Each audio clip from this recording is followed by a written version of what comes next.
You again, huh? Hello. And welcome to another Today's Decay. We're celebrating births and beginnings of everything important since the dawn of time. It is December 26th, so we made it through Christmas. That's nice.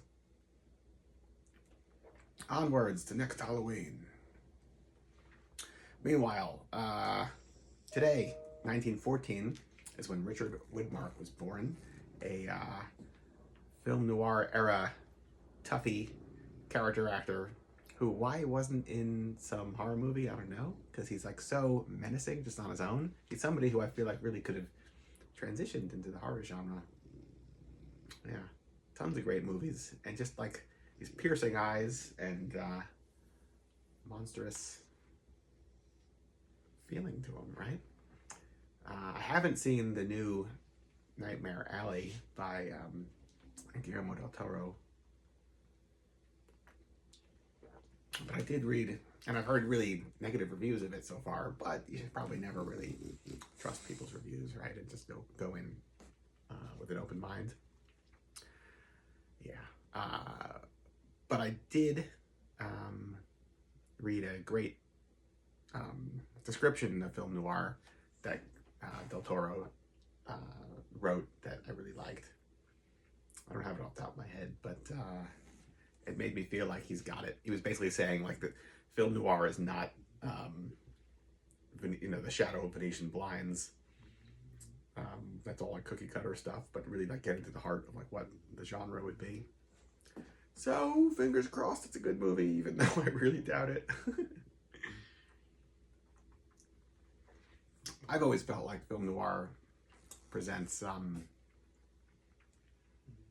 whether this is accurate or not, it presents Americans who didn't go off and fight in World War II as like everybody is like half a person in some form or another. There's something like flawed about everybody that isn't off fighting, and that has a lot to do with it. I don't know, could be wrong, but it's an interesting thought, I think. 1924, a really phenomenal film by Renee Claire called The Crazy Ray, aka At 3:25, premiered. This is a short film. I first saw it on the DVD extras of the 1926 The Bells, starring Boris Karloff, which is a fun movie, worth seeing. But The Crazy Ray is a must-see. A must-see. It's a short. Renee Claire in France was filming a series of fantastic films. I don't want to really call them science fiction per se or horror, but he's a like pre-genre filmmaker who's making his own series of films. Another example of something he did in a similar vein would be The Phantom of the Moulin Rouge, where somebody through like scientific means is able to separate their soul, or like ghosts basically, from their body. It's excellent. That's a feature and pretty rare. But The Crazy Ray, as a short, the premise is this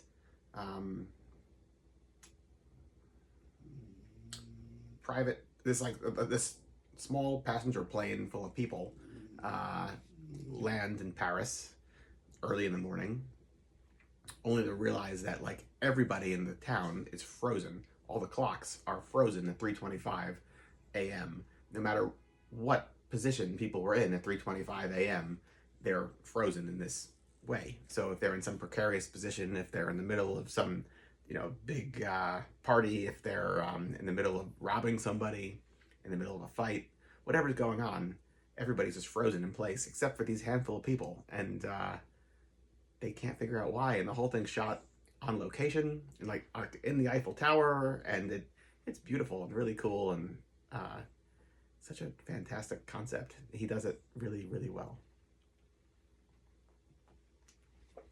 Yeah. Phil Spector, born today, 1939.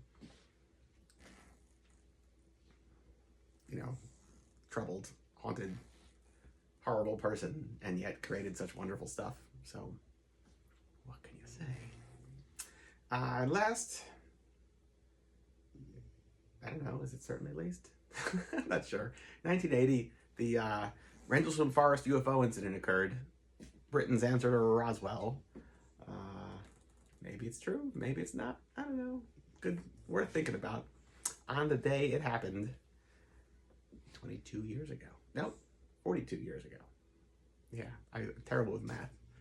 The only count I'm familiar with is Dracula. Until tomorrow.